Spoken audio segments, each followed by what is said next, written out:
I've currently been on the internet for about 10 years, and it's obviously changed a lot during that time. Trends have come and gone, games are still ongoing, and overall there just have been many shifts in the online landscape. Now, I remember when I was but a wee lad surfing the World Wide Web when I came across something magical. Flash games! I loved Flash games, and I will always remember them. Rest in peace. Since I was a tiny child, I didn't have any money, so I'd spend hours indulging in these free games. I'm talking Fireboy and Water Girl, the Henry Stickmin games, the Stealing the Diamond one will always hold a special place in my heart, and finally Happy Wheels, which ends this list and finally starts this video. You're welcome.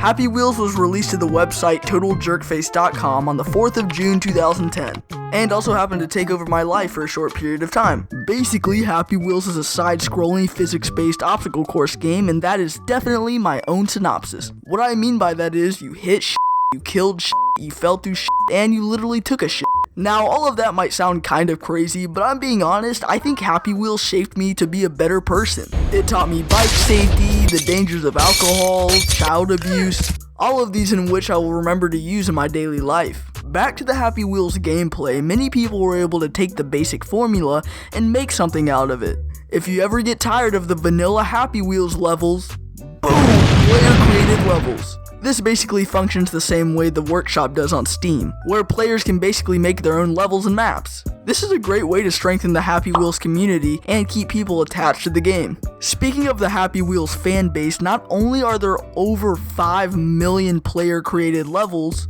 but the total number of level plays count is 13 billion. Holy shit!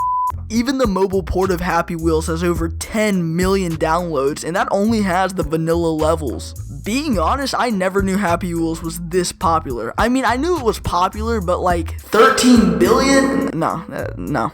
Although to be fair, I never really watched Happy Wheel videos on YouTube, which definitely garnered the most popularity around the game. Now, these videos didn't go semi-viral, they went completely viral. Jacksepticeye's music video, which mainly focuses on Happy Wheels, today has 105 million views. And even just for the normal Happy Wheels Let's Plays, they'd still garner at least 5 million views. And when you have widespread attention like that, you're bound to get some clones. Basically, just people trying to cash in on the success of Happy Wheels. Which is kind of ironic because there was no financial success for Happy Wheels because it didn't require you to pay for it. It was completely free, even on iOS and Android. There were no cosmetics or any in-game purchasable items, everything was just free, which is a great detail. Now, a lot of the copies of Happy Wheels came from the mobile port. Well, for one, mainly children use mobile devices and are normally dumb enough to get these games. And two, it's just the first reason again. Now, I'm not going to sit here and act like these games got really popular. They didn't. Well, you know, because Happy Wheels is free and it's like one of the biggest games out there. Need I say more? But today, I'm not going to talk about a shitty mobile game. I'm going to talk about a game that was actually pretty popular and wasn't that bad.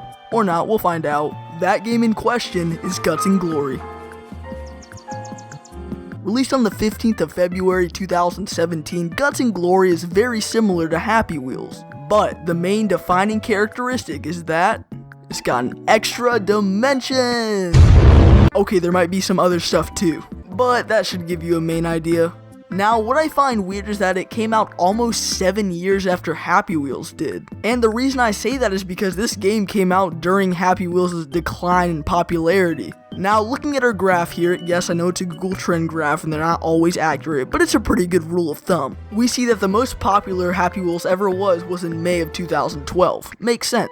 We can also see that it spiked up again in November 2012. The game then began to decline in the following years until spiking one last time in October of 2015. And ever since, the game's just been going down. Now, this is normal. Not every game's going to be on top of the world forever. They're going to decline, but this is what I find weird. February 2017 is a pretty good amount of time after the downfall started.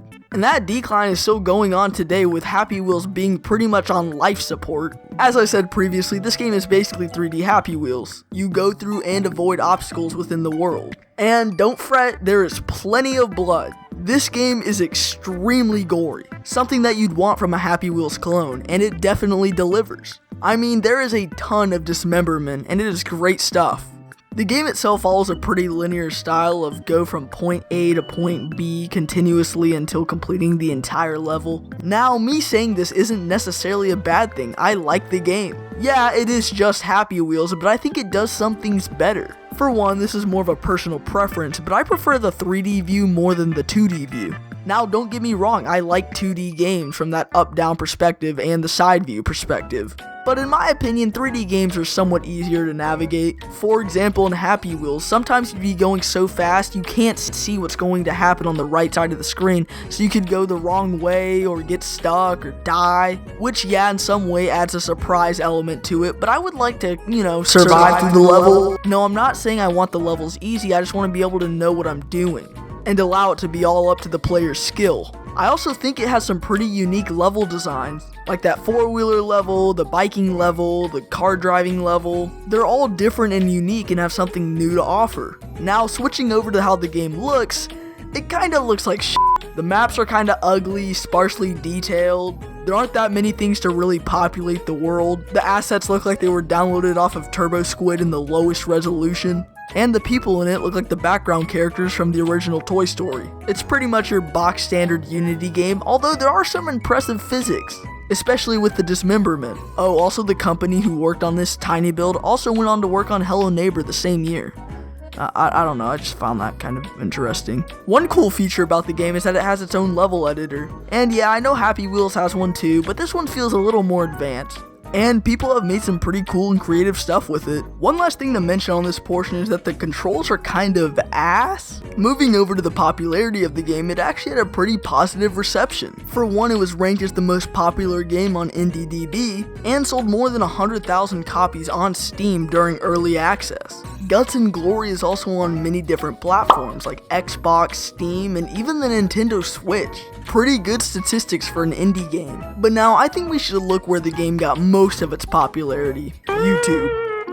Like Happy Wheels, Guts and Glory went pretty viral on YouTube. Not as viral as Happy Wheels, but like pretty viral. The most popular video being uploaded by Corey Kenshin with 20 million views, with the next two videos gaining 19 and 15 million views respectively. Needless to say, this game was kind of a viral success. Although immediately after that spike, the game just dipped in popularity, dropping a total of 83%. It wasn't just kind of slowly dying over time, kind of like how Happy Wheels did, it just dipped down and died. The world of indie gaming is truly something else. And ever since that point, the game's just been decreasing slowly, most likely due to the declining popularity of Happy Wheels, which this game is basically tethered to. I mean, the title of all the YouTube videos were literally Happy Wheels in 3D. I mean, it is kind of disappointing to see this game drop. I do think it had some potential as a 3D Happy Wheels game, and maybe with just a few more updates, the game could possibly be back where it was. How do we get there? Well, first, probably update the graphics. No, you don't need like ray tracing, but just make it look a little better. Add more shaders, populate the world with objects like trees and houses. This game's made in Unity, so it shouldn't be that hard. Update the player models and other characters within the game. There are plenty of preset packs out there to make your own models look like pretty realistic people. Hell, you know what? You don't even have to go towards realism. You could also take a more cartoony approach. I mean, yeah, still update the models. You don't have to make them look extremely realistic, but just make them look a little higher resolution. You could make the worlds more eventful with more things to do. You could add more to the missions instead of just go from point A to point B. Like you could have a police chase, you could blow up a building, you could fight people. That would be cool, like a PvP mode. I mean, this game does have the physics engine for it. Add more like everyday obstacles instead of just literally putting a cannon in the road that randomly shoots at you. Like for example, what if you're riding your bike and you're in a rush and a truck backs up and you have to get out of the way? Or that same scenario, but a bunch of cans fall at the back of the truck so you have to dodge them. You know, stuff like that. It makes you feel more immersed and not like everything's just randomly placed. This is just food for thought, but I think this stuff could help. Now, game developers of Guts and Glory, if you're watching this, please listen to this, or just go with the latter option of not giving a shit, because the game is 6 years old and it's almost as dead as my analytics. Yeah, you probably chose option B.